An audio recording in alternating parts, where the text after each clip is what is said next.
Hello everyone, Assalamu alaikum. Do you know juices are highly detoxify? There are two types of juices. One is detox juice and another one is nourishing juice. So today I want to review a nourishing juice recipe that is ABC juice. এটি কিন্তু আমাদের body Nash করে আর এটা আমাদের শরীরের জন্য অনেক অনেক ভালো। ABC জুসের জন্য এখানে আমি নিয়েছিলাম বিটরুট, গাজর, আপেল আর বিটরুটের ছোলা আমি ছাড়িয়ে নিয়েছিলাম, কারণ আপেলের ছোলাতে রয়েছে প্রচুর পরিমাণে ফরমালিন। এর জন্য এগুলোকে আমি পিল করে নিয়ে তারপর আমি এগুলোকে কিউব করে কেটে নিয়েছি। আমরা যারা স্বাস্থ্য সচেতন তারা আমরা জানি বিটরুটে রয়েছে আয়রন, ফাইবার, এছাড়াও গাজরে রয়েছে পটাশিয়াম, ফসফরাস, আপেলেও কিন্তু ফাইবার সহ অ্যান্টিঅক্সিডেন্ট রয়েছে। এই ফল তিনটিতেই রয়েছে প্রচুর পরিমাণে ভিটামিন। আর সত্যি বলতে খাদ্যের নিউট্রিশনের ব্যাপারে আমরা কি সচেতন?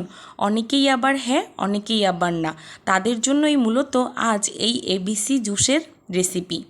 কিউব করে কেটে রাখা সব ফলগুলোকে একত্রে ব্লেন্ডারে মিক্সড করে নিলেই ব্যাস তৈরি হয়ে যাবে এই মজাদার ABC জুসের রেসিপি। এই রেসিপিটি কিন্তু খুবই স্বাস্থ্যকর, ছোট বড় সবার জন্যই। অবশ্যই আমরা বাসায় এই রেসিপিটি ফলো করে ট্রাই করব। পেজটিকে ফলো করে সবাই সাথে থাকুন। ধন্যবাদ সবাইকে।